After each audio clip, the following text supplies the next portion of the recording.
Hello বন্ধুরা, দেখো আজকে আমরা আলু কাবলি বানাবো। কাজে গিয়ে এইসব হয় আর কি।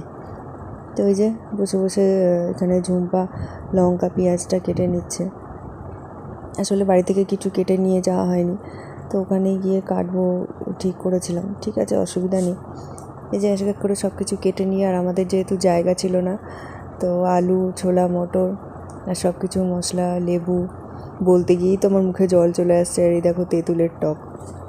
তো এইগুলো দিয়ে আলু কাবলি মাখা হচ্ছে। এত সুন্দর খেতে হয়েছিল কি বলবো, যেমন দেখতে পাচ্ছ তেমনটাই সুন্দর হয়েছিল খেতে।